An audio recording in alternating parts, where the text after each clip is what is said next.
So today we're going to go back to the concept of percentage, except today we're going to deal with percentage change. What we dealt with already this year is basic percentage problems where we had that percent over 100 is equal to is over of. Percentage change, I use a different terminology. The percent over the 100 is equal to the new value over the old value. Sometimes we'll call that old value the original.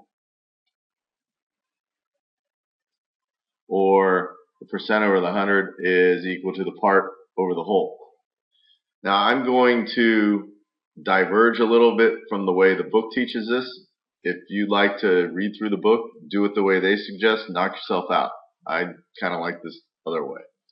So in this case, they want us to state whether we've got an increase or a decrease, and then find the increase or decrease percentage. Now you'll notice we start with an original of 52 and go to 75, so this is obviously going to be an increase. And we start with an original of 84 and go to 33, so this is obviously a decrease. Those are the easiest parts of the problem. Now we want to find these percentages. So if my original is 100%, 52's got to go across from that. If my new percent is what I'm looking for, then 75 would go right here. So now I'm going to take a cross product. Multiply 100 times 75.5. That should be equal to, I'll call this unknown percentage x. Put an x right there. So that's equal to 52x. This is going to be 7,550 is equal to 52x. Divide both sides by 52. And what I end up with is a total of 145.19%. Now, the thing is, this problem isn't done, because what I did was I started at 100%, went up to 145.19%. So the actual answer to this, because they wanted to find the percent change is actually going to be the difference of these two numbers. So that's a total of 145 minus 100. You know, 145 minus 100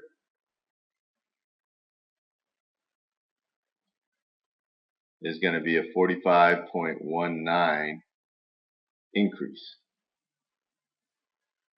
in percentage. So let's take a look at the other example. We're going to go from an original of 84 to a new value of 33. Do the cross product once again. I get 84x is equal to 3,300. Divide 3,300 by 84.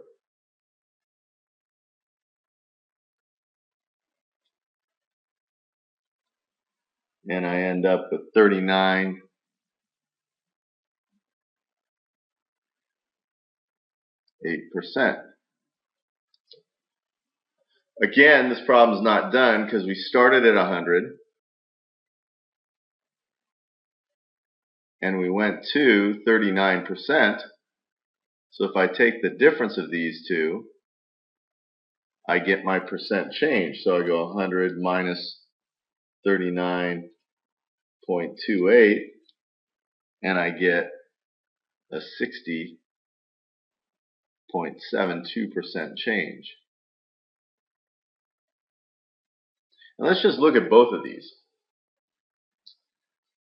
In this case here, I dropped more than half from 84 to 33. So I should be dropping more than 50%. In this case, I certainly didn't double. Doubling means you increase by 100%. And if I were to double this, this would be about, what, 104? 75 is about halfway there. So if doubling is 100%, half of 100% is about 50%. So that was a 45% increase. Makes sense.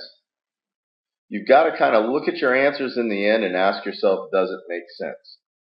So here are some word problems. Ann works at a supermarket for 10 bucks an hour. Her pay is increased to 12 bucks an hour. And we want to know her percent increase. So certainly she's not doubling. All right, she's going up relatively small comparatively. So we should be less than 50% on the increase. But let's find out. So what I have is I have a percent over 100 is equal to, I like the new over the old in this case. So we have an unknown percent. That's over 100. The new value is 12. The old value is 10. Do the cross product. Get 10x is equal to 1200 x after dividing both sides by 10 is equal to 120%. Does that mean she went up 120%? Definitely not, because she would have doubled her salary.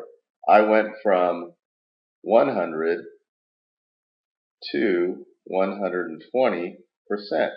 Therefore, that percent change is found by taking the new percentage minus the old percentage, and that gives me a 20% increase. So all these are kind of done in two parts.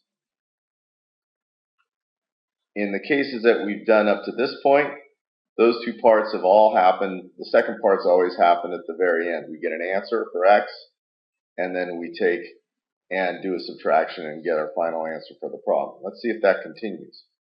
So the next example, Ms. Thornton is interested in a particular bracelet.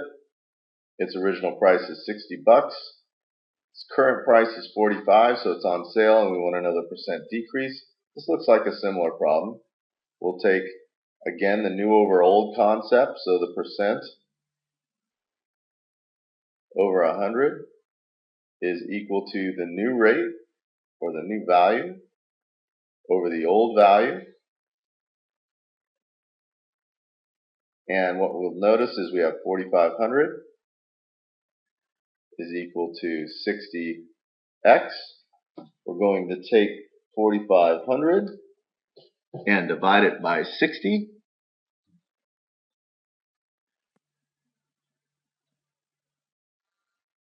That gets us an x value of 75%. Does that mean it was 75% off? Let's look at. We started at 60. 75% is more than half off. If we're buying it for $45, certainly that's not the case. But 60 corresponds to the 100%. 45 corresponds to 75%. So I went from 100 to 75, and that difference is 25% off or decrease.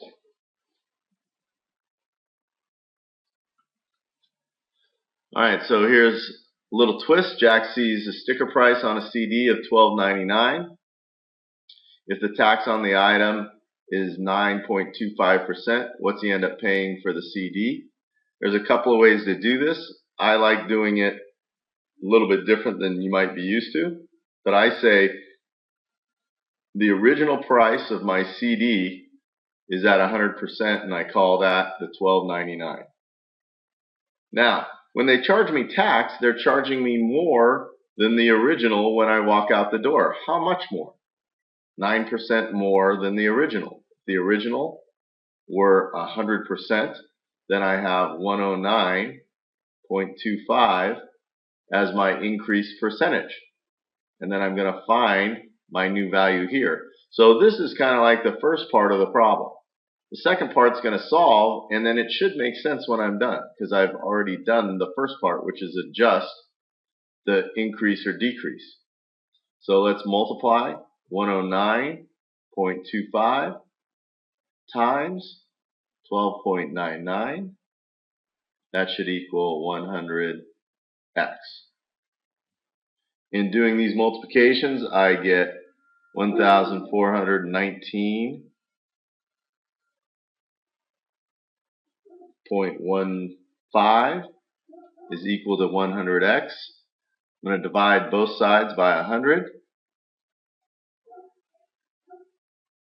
And that's going to get me a total of 14.19. And remember, these are dollars. So that makes sense. Couple bucks tax on $12.99, or a little more than a buck, and it gets me a out the door price of $14.19. So we got Jalen's car is 8 years old and it's decreased in value by 38%. And if the car was originally $29,587, what's it worth now? Again, I'm going to do the adjustment of the increased and decreased percentage right off the top. I know that the original price of the car is the 100%. And I know that original corresponds to $29,587. I don't know the new price of the car. I'm going to put that over here. But I know the value has decreased by 38%. So if I started at 100 and I decrease that by 38%, then I know I have a car that is 62% of its original value. So I'm going to put 62 up here. Again, I'll do a cross product. Take 62 times 29,587. Set that equal to 100x. Divide both sides by 100. And I end up with $18,343.94. So not bad for an 18-year-old car, held its worth pretty good.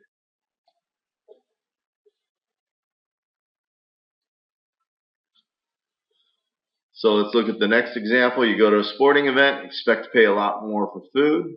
On the average, the markup of the food price is about 375%. So if you pay $7 for a hot dog, what it cost them to make. So really, you're paying almost 4 times the original price when you go to a game. So let's set this up. If I start at 100, I want to know what was the original price of the hot dog before they marked it up. Well, I don't know that, so that's what I'm going to call X. I know my new price is $7. And that is an adjustment of a markup of 375%. Well, if I started at 100% and I mark it up, or I increase 375%, that puts me at 475% now. So now I take my cross product, get 475x is equal to 700, divide by 475 to both sides. And if I take 700, divide by 475, I get about $1.47 to make that dog. And that still seems kind of expensive. So anyways, moral of the story, eat before you go to the game. There's our lesson for today.